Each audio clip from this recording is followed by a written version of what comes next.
सलाम Pakistan 24 news HD से मैं हूँ आमिना असलम और मैं हूँ हुदा शाह। आप हमें YouTube पर लाइव भी देख सकते हैं youtube.com/24 News HD।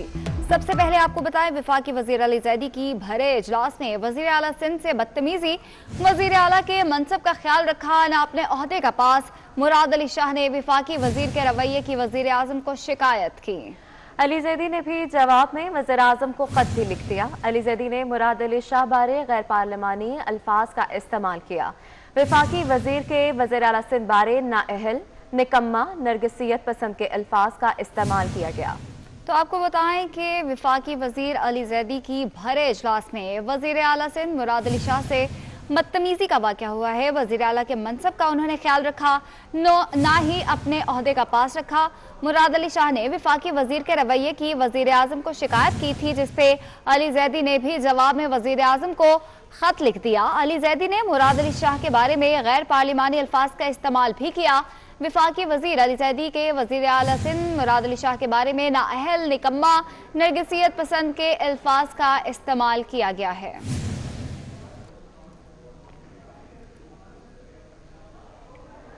Peoples party के रहनुमा सईद गनी का कहना है कि अली जैदी ने खत में जो लफ्ज इस्तेमाल किए ये PTI का वतीरा है। अली जैदी ने वज़ीर आला सिंध से बदतमीजी की। अली जैदी जैसे लोग वजीर और MNA बनने के अहल नहीं हैं। जो उन्होंने अपने ख़त में लिखा है अली जैदी साहब ने, उसमें तो उन्होंने बहुत सारी चीज़ें ऐसी लिख दी हैं जो शायद नहीं लिखनी चाहिए थी। उन्होंने इल्ज़ामात भी लगाए हैं जो रिवायती तौर पर PTI का एक शेवा है। अली जैदी साहब ने इंतहाई नामुनासिब अंदाज में चीफ मिनिस्टर से ये कहा कि वो आप कब करेंगे बिल्डिंग कंट्रोल अथॉरिटी, और शायद सॉलिड वेस्ट मैनेजमेंट बोर्ड का कहा कि डिवॉल्व कब करेंगे। तो CM साहब ने कहा कि हम उस पर काम कर रहे हैं, हम कर देंगे। उन्होंने कहा कि नहीं, आप बताएं कब करेंगे। तो ज़ाहिर है कि CM साहब ने ये ज़रूर कहा कि हम इस तरह से आपको जवाब दे तो नहीं, ये हमारा काम है, हम करेंगे। इस पर वो जिस तरह उनका ये रिवायती अंदाज़ है वो खड़े हो गए और चीखना चिल्लाना शुरू कर दिया, और उसके बाद वो बाहर चले गए। चीफ मिनिस्टर साहब ने मीटिंग के तमाम शुरू का वो मौजूद हैं, और जो मुझे भी हैरत हुई, चीफ मिनिस्टर मुराद अली शाह साहब आम तौर पर इस किस्म की बदजुबानी को बर्दाश्त करने के आदी नहीं हैं, लेकिन उस मीटिंग में उन्होंने इंतहाई सब्र व तहम्मुल का मुजाहरा किया और उनकी बदतमीज़ी का जवाब नहीं दिया।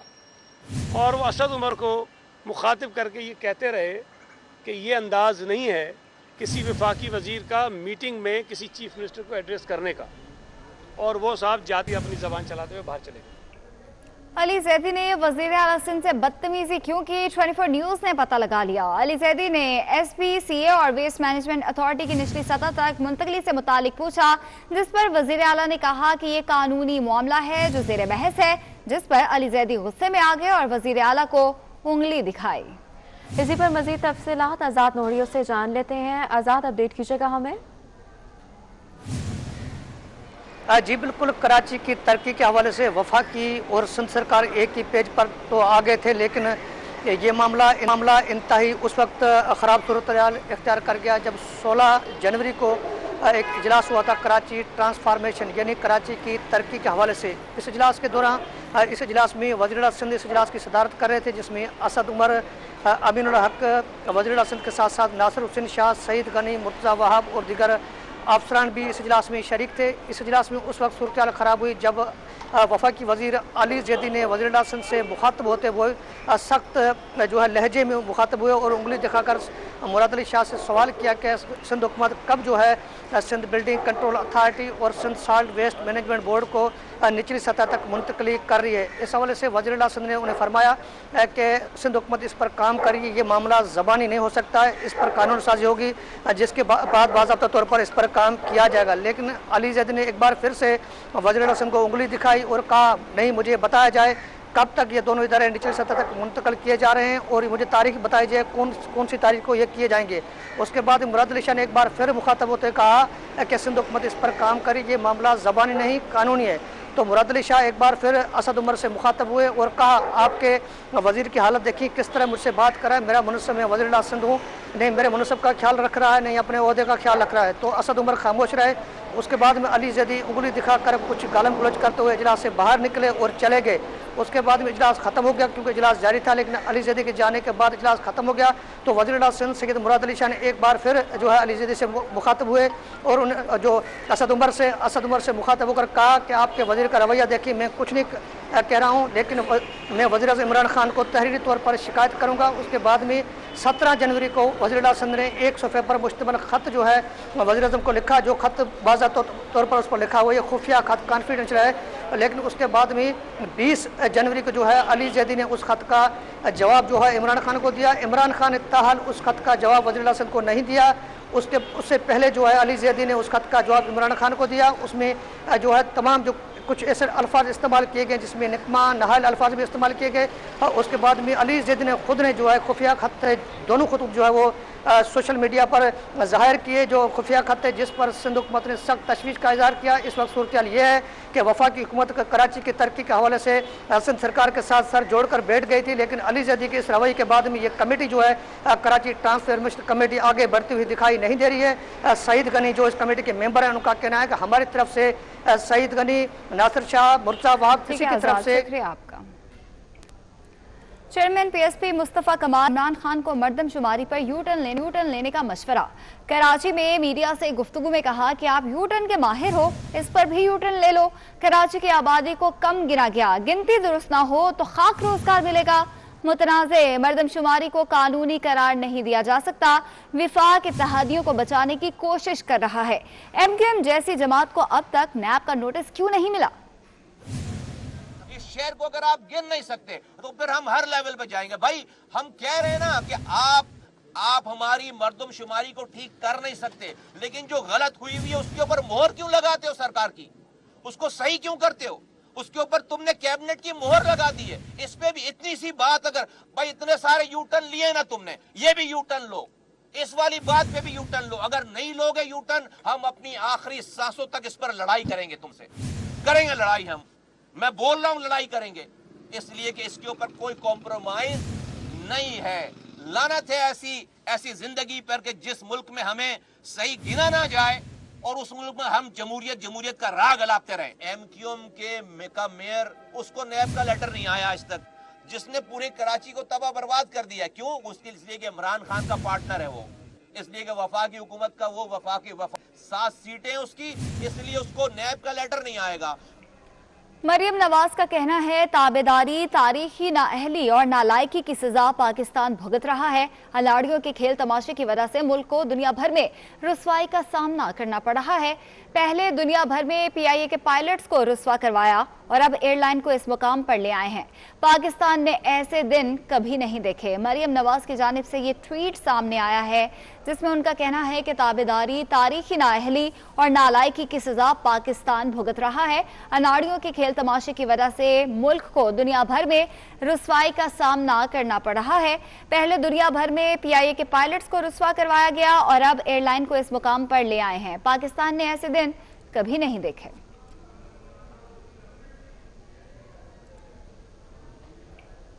और अभी आपको बराह रास्त लाहौर ले चलते हैं, जहां एहसन इकबाल न्यूज कॉन्फ्रेंस कर रहे हैं।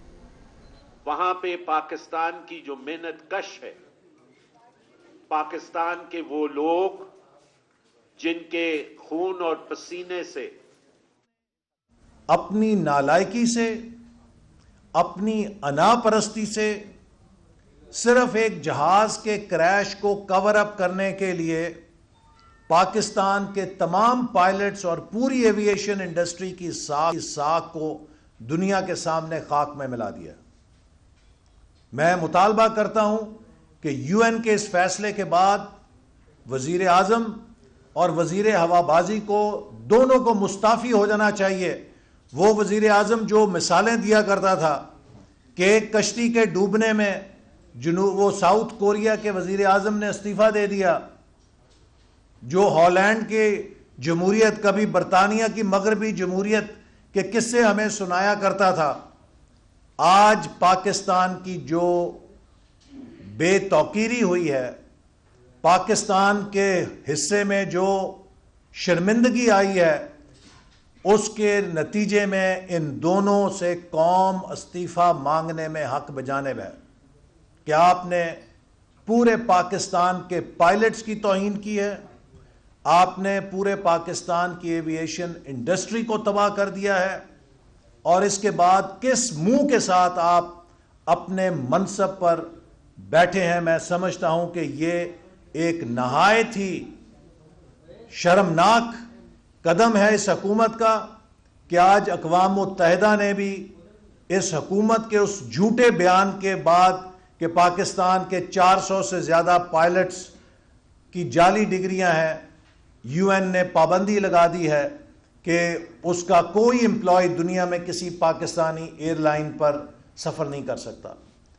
एक चीज़ होती है कि आप अपने घर में कमज़ोर हो जाते हैं, लेकिन अपने घर से बाहर इज्जत के साथ जाते हैं। आज इस हुकूमत ने हमें अपने घर के अंदर भी कमज़ोर कर दिया है, मईशत तबाह कर दी है, लेकिन दुनिया में भी हमारा मजाक बना दिया है। आज दुनिया में राह जाते लोग पाकिस्तान को चपत लगा के चले जाते हैं। कोई जहाज पकड़ रहा है, कोई बैंक अकाउंट कुरक कर रहा है, कोई हमारे पायलट्स के ऊपर सवालिया निशान।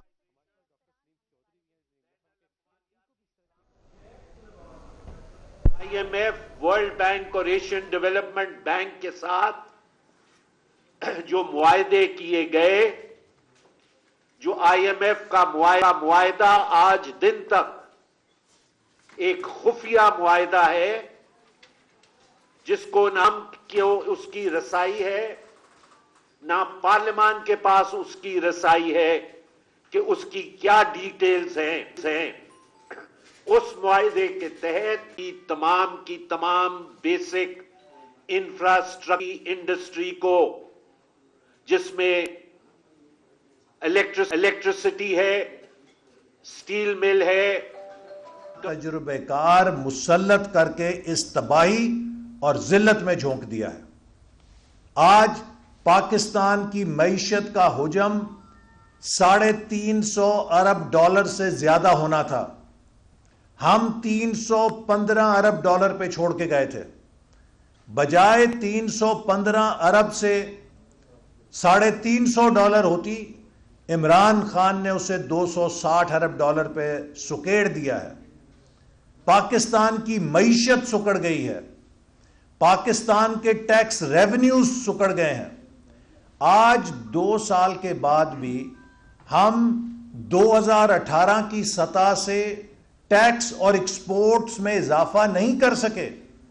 और मैं आपको और कौम को बताना चाहता हूं कि कोविड से हमें डराते हैं। कोविड सिर्फ पाकिस्तान को नहीं आया, पूरी दुनिया में आया है। और ये चंद फिगर्स हैं जो हमें अपने सामने रखने चाहिए, और इसके लिए आप IMF के वेबसाइट से तस्दीक कर सकते हैं कि IMF की 2021 के लिए जो साउथ एशिया की प्रोजेक्शन है, उसमें बांग्लादेश तकरीबन 4.5% से ग्रो करेगा, इंडिया तकरीबन 9% से ग्रो करेगा, अफगानिस्तान भी 4% से ग्रो करेगा, श्रीलंका 5.3% या 5.5% पे ग्रो करेगा, नेपाल भी 2.5% पे ग्रो करेगा, और पाकिस्तान 1% पे। पाकिस्तान साउथ एशिया की स्लोएस्ट इकॉनमी बन गई है, जबकि हमने इसे 2018 में 5.8% ग्रोथ पे छोड़ा था। वियतनाम भी 7% से ग्रो कर रहा है। तो जो मुल्क तरक्की कर रहे हैं, कोविड ने उनका कुछ नहीं बिगाड़ा, उनका मोमेंटम कायम है। वो 5 निष्कारी के अमल को तेज करने की कोशिश की गई। ये पाकिस्तान का मेहनतकश आज इस हुकूमत से और PIA की इंतजामिया से ये पूछता है कि रूजवेल्ट किस तरह गिरवी रखवाया गया,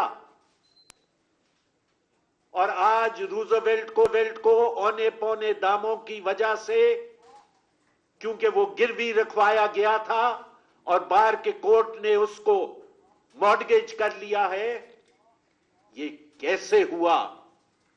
पाकिस्तान का जहाज मलेशिया के अंदर अरेस्ट कैसे हुआ? मैनेजमेंट के किसी आदमी के ऊपर हर्फ नहीं आया। No heads have Rolan. हम ये सवाल करते हैं कि ये दो इतने बड़े इकदामात हुए, उसकी वजह पे क्यों नहीं मैनेजमेंट से बात पूछ की गई? क्यों नहीं वजीर से पूछा गया कि ये कैसे हुआ? पीआईए की अपनी एक लंबी कहानी है, उसमें मैं इस वक्त नहीं जाना चाहता। लेकिन इसी तरह स्टील मिल के अंदर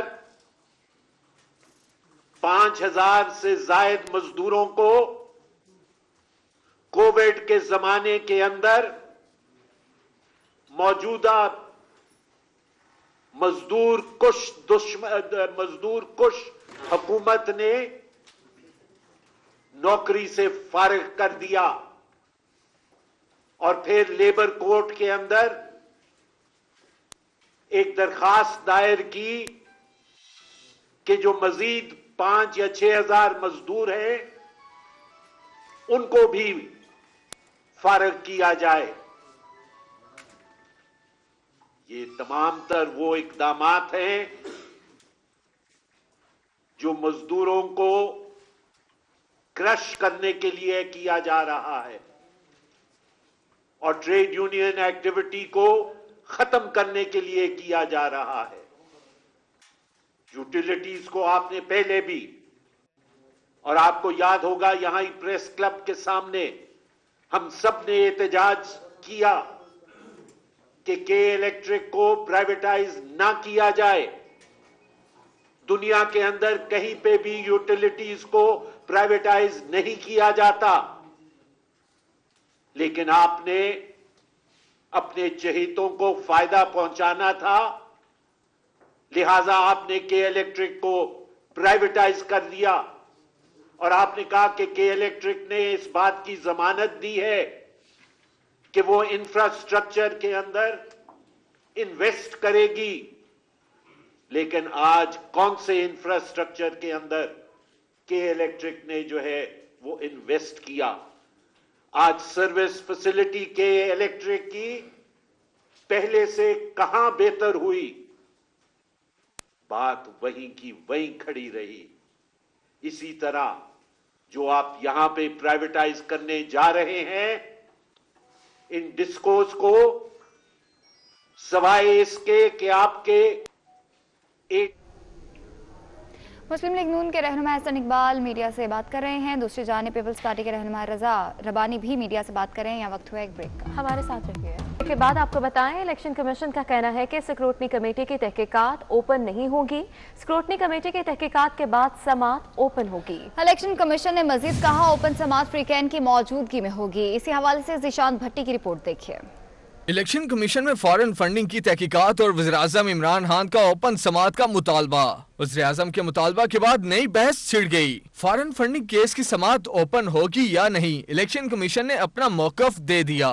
इलेक्शन कमीशन के मुताबिक स्क्रूटनी कमेटी की तहकीकात ओपन नहीं होंगी। किसी भी सियासी जमात की जानिब से स्क्रूटनी कमेटी की कार्रवाई ओपन करने की दरख्वास्त काबिल कबूल नहीं होगी। इलेक्शन कमीशन का कहना है कि स्क्रूटनी कमेटी की तहकीकात मुकम्मल होने के बाद तहकीकाती रिपोर्ट पर खुली अदालत में समात होगी। इलेक्शन कमीशन का कहना है कि तहकीकाती रिपोर्ट और स्क्रूटनी कमेटी की सिफारिशात पर दोनों फ्रीकैन का मौकफ खुली अदालत में सुना जाएगा। इलेक्शन कमीशन का कहना है कि स्क्रूटनी कमेटी के पास JIT के इख्तियारात हैं, इसलिए इसकी कार्रवाई ओपन नहीं हो सकती। जिशान भट्टी, 24 न्यूज, इस्लामाबाद। मुस्लिम लीग नून के रहनुमा राना सनाउल्लाह का कहना है कि PTI के लिए इसराइल और इंडिया ने लॉबिंग की। इलेक्शन कमीशन में इमरान खान एतराफ़ जुर्म कर चुके। मुल्क दुश्मनों से रकम लेकर मुल्क के खिलाफ इस्तेमाल की गई। सुना है ब्रॉडशीट का मालिक भी बहुत बड़ा चोर है, ये भी ब्रॉडशीट के साथ मिले हैं। इनके खिलाफ तहरीक अदम एतबार भी आ सकती है। वो लाहौर में मीडिया से गुफ्तगू कर रहे थे। इस मुल्क को बर्बाद करने के लिए और अपने प्रोपेगंडे को आगे चलाने के लिए उस पैसे को को जो है वो इसने इस्तेमाल किया। वो पैसा जो है वो इजराइल की लॉबी करने वाले फर्मों से हासिल किया गया, इंडियन से जो है वो हासिल किया गया। इलेक्शन कमीशन में इनका इस चोर का इतराफ़ जुर्म जो है वो मौजूद है। वहाँ पे इसने इतराफ़ किया है कि ये सारा कुछ हुआ है, पैसे फंड्स वसूल किए हैं, लेकिन ये जो है वो मेरे एजेंटों ने किया है। एजेंट कौन है? वो कंपनीज एजेंट हैं जो इसने खुद बनाई है। इन्होंने ब्रॉड शीट का जो अपना है मालिक, वो भी सुना है कि बहुत बड़ा चोर है, वो भी उसके साथ ये मिले हुए थे। और उससे पहले भी ये कट कमीशन मांगते थे। जो अब अदायगी हुई है उसमें भी शहजाद अकबर का कमीशन है। वफाकी वजीर शरीफ हजारी का कहना है कि ऑपोजिशन अपने लीडर्स की करप्शन मंजर आम पर आने की वजह से चीख चीख कर रोएगी। ऑपोजिशन लीडरशिप मनी लॉन्ड्रिंग और कौम का खजाना लूटने में मुलविस है। ऑपोजिशन लीडर्स की एनआरओज और मुल्क कौम दुश्मन मुआहदे मंजर आम पर आने वाले हैं। ऑपोजिशन जितनी भी चीखें मारे, लेकिन तहकीकात होकर रहेगी। तहकीकाती कमेटी के लिए ऑपोजिशन की इजाजत लेना ऐसा ही है जैसे चोर को अपनी सजा खुद देने की इजाजत दी जाए।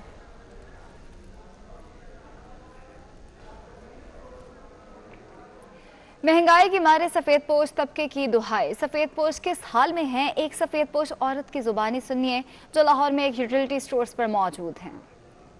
जी, मैं इस वक्त यूटिलिटी स्टोर पर मौजूद हूँ और यहाँ पर अगर अशिया की कीमतों की बात की जाए तो जो सस्ती अशिया थी वो भी महंगी हो चुकी हैं, जिसकी वजह से यहाँ पर जो लाहौरी हैं उनको सख्त मुश्किलात का सामना है। हमारे साथ एक खातून खाना मौजूद है, हम उनसे बात करते हैं। अस्सलाम वालेकुम जी।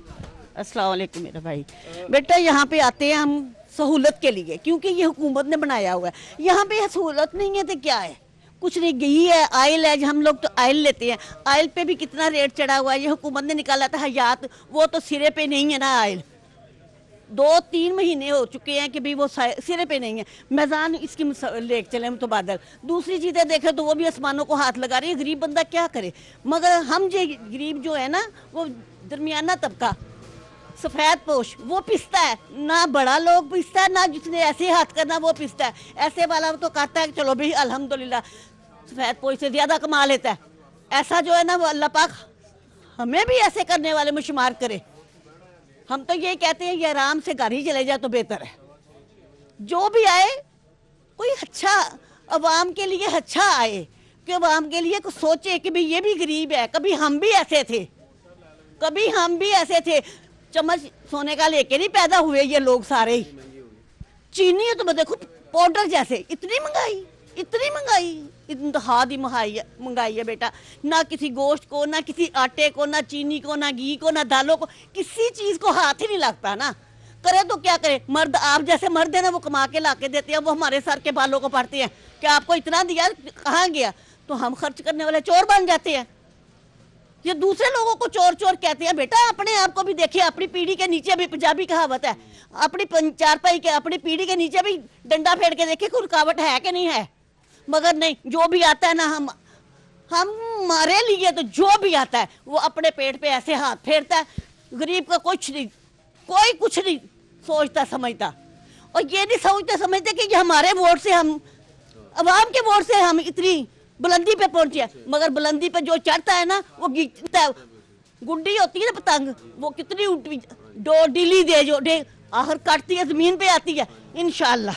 जी बहुत शुक्रिया। बात अब्दुल कवी को जहनी मर्ज लाहक है या मसला कुछ और। अब्दुल कवी के अहले खाना ने इलाज के लिए दिल के डॉक्टर का इंतखाब कर लिया। मौलिज डॉक्टर हाफिज अब्दुल कबीर का कहना है अब्दुल कवी को डायमेंशिया है। इस सवाल से बताएंगे जुनैद अनवर। जी जुनैद।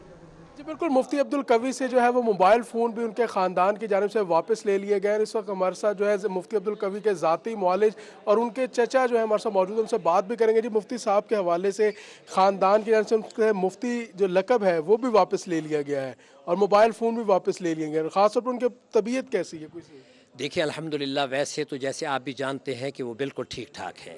सारा मसला तो दिमागी है ना जी, और उस चीज़ का है जिसको ये डॉक्टर साहब समझते हैं।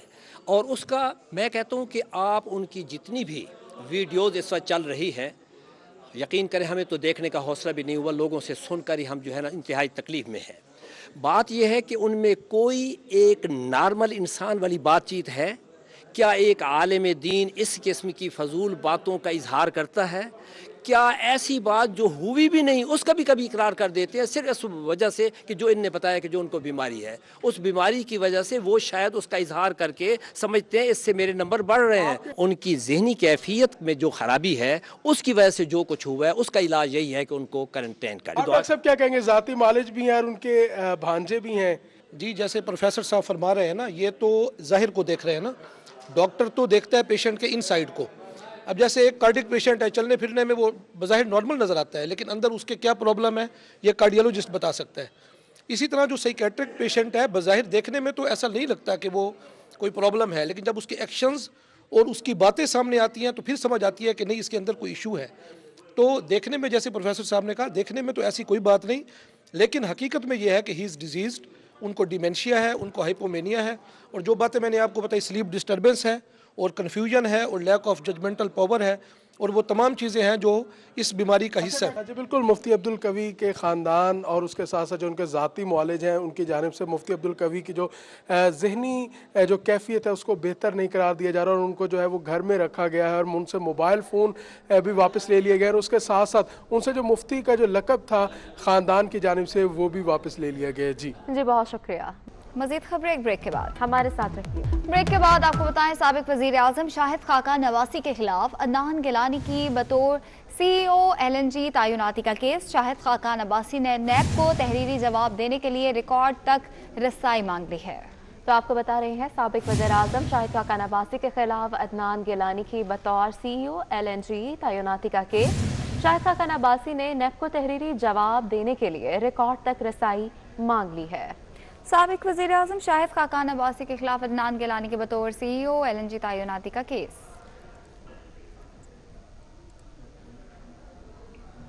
गलियात में बर्फबारी से दर्जनों सयाह फंस गए, मरी रोड पर गाड़ियों की लाइन्स लग गईं। 3 रोज़ा स्नो फेस्टिवल की रौनकें भी मांद पड़ गई हैं। मजीद तफसीलात जुबैर अवान से जान लेते हैं। जुबैर, बताइएगा। जी बिल्कुल, एबटाबाद के सियाती मकाम गलियात में बर्फ़बारी का जो सिलसिला से तकरीबन 4 घंटे कबल शुरू हुआ था, वो इस वक्त थम चुका है। इस वक्त मैं मौजूद हूँ मरी रोड पर कालाबाग के करीब, और यहाँ पर जो बर्फ़बारी थी, बर्फ़बारी की वजह से मेन मरी रोड जो है वो ब्लॉक हो गई थी, और मरी रोड ब्लॉक होने की वजह से यहाँ पर जो ट्रैफिक का निज़ाम है वो बुरी तरह मफलूज होकर रह चुका है। इस वक्त भी मैं मरी रोड पे ही मौजूद हूँ, और मरी रोड पर यहाँ पर बहुत सी स्याहों की गाड़ियाँ ऐसी मौजूद हैं जो यहाँ पर फंसी हुई हैं। जो स्याह यहाँ पर सैर व तफरी के लिए गलियात आए थे, उनको इस वक्त शदीद मुश्किलात का सामना जो है वो करना पड़ रहा है। गलियात डेवलपमेंट अथॉरिटी के तमाम एक 3 रोज़ा फेस्टिवल का भी इनेकाद जो है वो किया गया है गलियात में। आज उसका जो है वो पहला रोज़ है, मगर जो गलियात डेवलपमेंट अथॉरिटी है और उसके अलावा जो खैबर आपका इस बुलेटिन से इतना ही।